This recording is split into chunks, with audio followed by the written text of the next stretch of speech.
The Fox 9 Morning News starts now. They call it the food and wine experience, but you know what? Beer lovers have a lot to experience also. I'm M.A. Roscoe at Manny's in downtown Minneapolis. We'll tell you a little bit about pairing food and beer.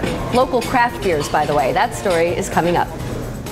The 19th annual, speaking of, we're going to continue talking about food. And one thing, I think wine is probably good for our skin, so we're good. We're right? fine there, yeah. The Minnesota Monthly Food and Wine Experience is all about food, about fine wines, and some fun. Fun, we like that part too. But let's not forget one of my favorite topics, NMA's, the beer. M.A. Roscoe never does, and she tells us that in addition to the 350 wines you can sip this weekend, there are also some 75 beers.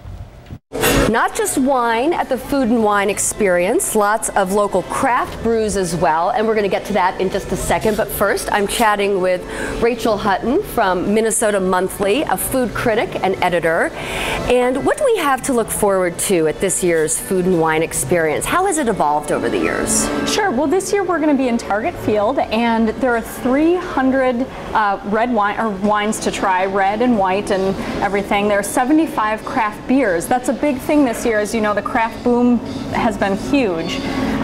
Also, there will be about 200 exhibitors. So there's going to be, cheese from the Faribault Cheese Caves. There's going to be tons of restaurants like the Butcher and Boar, a lot of the really popular restaurants in the Twin Cities. So a lot of your old favorites, but also restaurants that are higher end that if you want to sort of test the waters before you commit to a full bill and an evening out. Sure, the show, yeah, it's a great value in terms of being able to sample from dozens of the Twin Cities' best restaurants, and you just get to sample them. I mean, how often do most people get to go out to eat? Not very often. I mean, I'm going out a lot, but but you're a food critic. Yeah, We're going to talk about some beer and food pairings now. I'm joined by Tim McKee, the James Beard award-winning chef, and also he oversees all the Paris Soleil restaurants' menus. So you picked Paris Soleil restaurant items to go with some beer.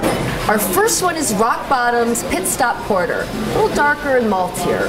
What did you pair with it? For this, it's a real rich beer. It stands up really well to the rich and fatty flavors of the bacon, bourbon glazed with maple, and that pairs well with the sweetness and the richness of the dish. Next, from Lucid Brewing in Minnetonka, we have Craig's Ale, a Dutch-style dark rye ale. For that, you chose what, Tim? For that, I really love the maltiness in the beer and the fact that it can really stand up to some spice. So for that, we paired Chino Latino's jerk ribs, Jamaican jerk ribs with that, and I think it'll work really well. Finally, from St. Paul's Flat Earth Brewing, their Angry Planet Pale Ale. Pale ale's typically a little hoppier in flavor, so how did you pair that one? Well, when don't wings go with beer? But in this instance, we've got the black pepper and bourbon glazed wings with the blue cheese and walnuts, and the hops really play well with the walnuts in particular, and the kind of caramel notes of the bourbon wings, the little grilled flavor, the smokiness. Well, Tim McKee, thank you so much. The Food and Wine Experience is Saturday and Sunday, and Tim will also be presiding over the Grand Red tasting on Saturday. Back to you.